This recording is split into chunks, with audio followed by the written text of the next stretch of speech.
Hey guys, Indie Explorer here. While most of my videos have examined Ender Lilies lore in a narrative context, today I wanted to shake things up and approach it from a thematic perspective instead, which will hopefully yield some new insights about the characters and events of the game. Specifically, we're going to take a closer look at a central yet also obscure theme: hate. Now, if you've played the game and didn't pick up that this was an important theme, that's perfectly understandable. It's really quite subtle. Towards the very end of the game, as you track down the 7 Aegis Curio tablets hidden throughout the kingdom, you'll come across the blighted body of Eldred in the ancient sealed ritual chamber and witness his memory. In it, he states the following to Farron: "Hatred is the vilest blight. Unaffected by purification, it festers, rotting one from within."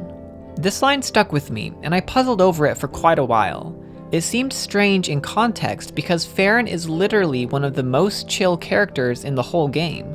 He is calm, collected, methodical, and, aside from the moment of weakness in which he considers killing Lily, we never see him manifest any proclivity towards hatred, even when recounting the destruction of his own people to Lily. So what is the message here? The conclusion I've come to is that while this line was spoken to him, it's not actually about him.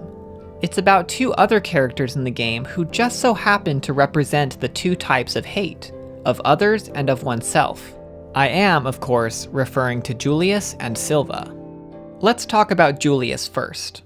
We know that his life began in fairly tenuous circumstances. Born to Honir's sister following a romance with the king, Julius was an illegitimate son of royalty, and for reasons unknown, his mother felt it best if he were hidden from the king and raised outside of the castle. She died shortly after giving birth, but entrusted Julius to her brother, Honir, who was willing to violate the Code of Dark Executioners to which he was sworn in order to fulfill this dying wish. He resolved to raise his nephew to the best of his ability and give him the greatest chance at success in life, never hiding the fact of Julius's true parentage from him. The king, as we know, was furious upon finding that his son had been stolen away, but this indignation was remarkably short-lived as he invested in another method of prolonging his bloodline: immortality, after which he all but forgot about Julius completely. In the meantime, Julius grew up in the stockade, and despite Honir's best efforts, it would seem this childhood was not particularly pleasant. He later refers to it as the depths of hell, and it's pretty easy to see why. Such a dark, damp place of constant death where his only friends were executioners in training can hardly be considered a suitable place for children. At some unspecified point in his life, but likely in his youth, Julius worked his way into becoming a knight and quickly rose through the ranks to become the knight captain. While information about this time is scarce, from what little we find, it is clear that Julius was a man of honor who cared greatly for the kingdom. He took the deathless elixir knowing full well that it would lead to a blighted, undead existence, but felt it was worth the sacrifice in order to protect his nation. Not to mention, he also seems to be the kind of captain who wouldn't require his men to do anything that he wasn't willing to do himself. We also know that he took his other duties seriously as well, including protecting the priestess clone who had been sent to the Twin Spires under his watch. There is no denying that Julius was exceptionally persistent and self-disciplined in all that he was able to accomplish, but his intentions were not quite so noble as they appeared. We learn Julius's underlying motive from his writing on the wall. He wanted to prove his worth to his father, the king, and in doing so prove him wrong. Having grown up without a mother and without a real father, he craved validation and respect from the man who was not only his biological father, but also essentially his commanding officer, and above all wanted to make him see that abandoning him to the horrors of the stockade had been the wrong choice.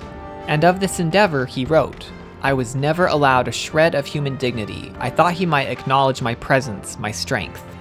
But unfortunately, the king did not. And finally, Julius succumbed to the resentment that had been building within him for so many years, and in doing so unwittingly fueled the growth of the wrath-filled blight. The compromised affinity he felt for his father turned to bitter hate, and as the blighted rain began to fall upon the land, he sought the throne room with purpose so strong, not even the madness of blight could turn him aside. Julius's memory details the final moments before he murdered his father and cast his crown off the side of the castle, in which Julius finally admits to himself that his endeavors had never truly been free of his selfish desire to prove his father wrong. His resentment, his hate, had guided the course of his life, and here what remained of that life came to an end as the blight took him. With the king slain and the knights captainless, the kingdom was quick to fall into disarray, and before long not a soul remained who had not been touched by the blighted rain. Let's move on and talk about Silva now. While we know nothing regarding her parentage, we do know she was a sister and quite possibly twin to Sigrid, considering how similar they look. It is also implied that the two had a brother as well, whom we know only as the fallen archer. Silva was fiercely devoted and fought for her place as a guardian of the White Priestess, even competing with her own sister, which she did out of a selfless desire to protect Sigrid. Though never stated in-game, it is possible that their parents had perished when they were young, and Silva felt the full responsibility to provide for what was left of her family. As we know, she would go on to be selected as the prime guardian to the priestess of the Fount Fredia, and while the two seemed to have a healthy relationship, this was simply far too much responsibility for someone so young. Silva's honorable desire to protect others transformed into an impossible obsession to protect everyone, and her inability to do this led to a gradual downward spiral of self-doubt, self-deprecation, and self-loathing. This appeared to stem largely from deeply rooted feelings of unworthiness, as we read in multiple places that Silva felt unworthy of being Fredia's guardian. It's worth noting here that this may have at least partially been a hereditary trait, since Sigrid seems to share some of these same feelings as well. Silva appears to have blamed herself for what happened at the Twin Spires despite having played no part with the Deathless Elixir whatsoever, and likewise blamed herself for not preventing Fredia's attempted purification of the Crimson Blight despite having no way of knowing that it would fail.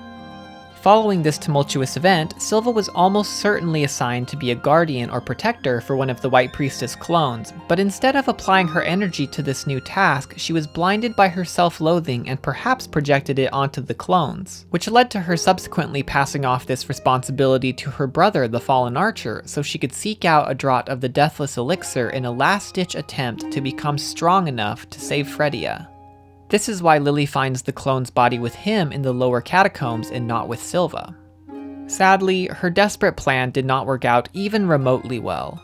The Blight quickly overcame her, and even when she became a prisoner in her own body, she blamed herself for the atrocities she committed, wondering if such reflected who she truly was inside. Her unwillingness to see the good within herself, of which there was plenty, ultimately became her downfall. So now, having established the stories of these characters, we get to the big question. If Julius and Silva had not fallen to hate, would things have turned out differently? And I think the answer is no. While it's true that the Twin Spires Blightstock would have matured more slowly without Julius's hate fueling it, and he may have held the kingdom together for longer once the rain began to fall had he been focused on protecting others rather than seeking vengeance on the king for himself, the sad truth is that the rain would have eventually fallen and consumed everyone all the same. And while Silva may not have taken the elixir and been willing to put aside her prejudice to protect the clone in her care, the failed Blight transfer ritual would still have happened, the rain would have fallen, and doubtless her clone would have perished just as all the others did despite the best efforts of their guardians. So what's the point of all this then? Why does it matter if the outcome would have been the same anyways? It matters because Julius and Silva were both destroyed before a single blighted raindrop touched them.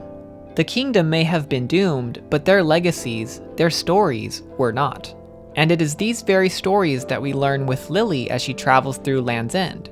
Instead of learning about an honorable captain who kept his oaths and held a crumbling nation together until the end, we find instead an embittered son who murdered his own father and sat on his throne as the kingdom collapsed into ruin. Instead of learning about a loyal guardian who weathered the storms of battle and blasphemy with grace and fought to protect the innocent, we find a girl who ran away and passed off her responsibility to another.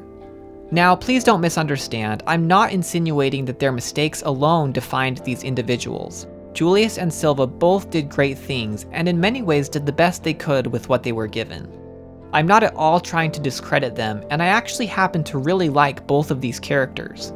The tragedy is that neither one was able to follow through to the end. The discussion doesn't end here, however, for the game also provides a foil to these characters in the form of Fredia. Her life was undeniably difficult, and she had every reason to harbor both types of hate. Her ancestors had been mercilessly destroyed, her mother died shortly after her birth, and she had no father to speak of. She was isolated as a child and all but forced to absorb other people's suffering, was subjected to the first-hand horrors of war, treated as a science experiment in awful conditions, and never really given a choice as to the path of her life. And even after all this, after all the good she did for the people of Land's End, she ended up alone at the heart of the abyss in unimaginable suffering. At this point, I don't think anyone could have blamed her for giving in to hate and deeming the kingdom not worthy of being saved, but that's just not the kind of person Fredia was. Instead of allowing resentment to fester within her like Julius, she put her energy towards fighting against the Blight, trying to hinder its spread and bring an end to the reign. And while she was unable to accomplish the latter, we see evidence of her struggle in the white lilies scattered about the land, purified and kept pure by her efforts. What's more, even in the depths of her suffering, Fredia refused to give in to self-pity and loathing like Silva did, and instead turned outwards, reaching out to protect the last lily. Knowing that she was trying to help at her own expense, Fredia tries guiding Lily to the fount in the hinterlands where she could be fully purified through the lily blossoms and safely sent out of the kingdom forever. But of course, this is not what happened in the true ending. Lily persisted and, with the aid of her spirits, fought her way through the Blighted Kingdom to find Fredia in the abyss. When the Blighted Lord emerged to defend its corrupted heart, Fredia then used every bit of her remaining strength to hold it back and protect Lily still, and by doing so made it possible for Lily to defeat it and purify the priestess, freeing her at last. It seems clear to me that Fredia's unwavering loyalty to life and protecting others, even those who had caused her harm, is what made it possible for Lily to succeed in purifying the land and bringing sweet quietus to the souls who remained. The message Ender Lilies is trying to tell us is that while tragedy might be unavoidable, the lives we live, our stories, the way we'll be remembered, is always up to us. Thank you so much for watching to the end of the video, and if you're interested in learning more about these characters and the lore of Ender Lilies at large, I would encourage you to check out the other videos on my channel if you haven't done so already. Please consider leaving a like and subscribing if you enjoyed the video, and I'll see you next time.